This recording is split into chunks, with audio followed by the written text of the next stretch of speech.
அனைவருக்கும் வணக்கம். அடியன் அஸ்வபாபு பேசுகிறேன்.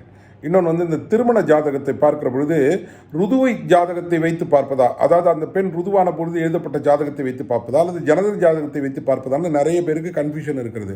ஆனால் இப்போது கடந்த ஒரு 15-20 ஆண்டுகளாக என்ன பண்ணுறோம்னா, ஜனன ஜாதகத்தை வைத்து தான் எடுக்கிறோம். அதில் தான் தீர்க்கமாக மிகச்சரியாக கணித முறைகளை பயன்படுத்த முடிகிறது. ஏன்னா ருது எப்போ நடந்தது அப்படின்றதுல அது ஒரு சரிவர ஒரு கணக்கு இல்லை. ஆனால் அந்த காலகட்டங்களில் பிறப்பு ஜாதகங்கள் இல்லாதவர்களுக்கு ருது ஜாதகங்களை வைத்து ஜாதக பொருத்தம் பார்த்தார்கள்.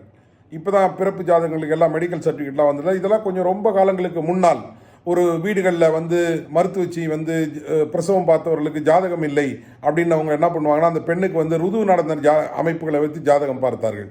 ஆனால் இப்போ வர காலகட்டங்களில் மிகச்சரிதமான கணிதம் எடுக்கிற பொழுது அதற்கு பிறப்பு ஜாதகம் தான் தேவைப்படுகிறது. பிறப்பு ஜாதகத்தை வைத்து பார்ப்பதே சரியாக இருக்கும். ருது ஜாதகத்தை வைத்து பார்ப்பது அவ்வளவு திருப்திகரமாக இருக்காது திருமண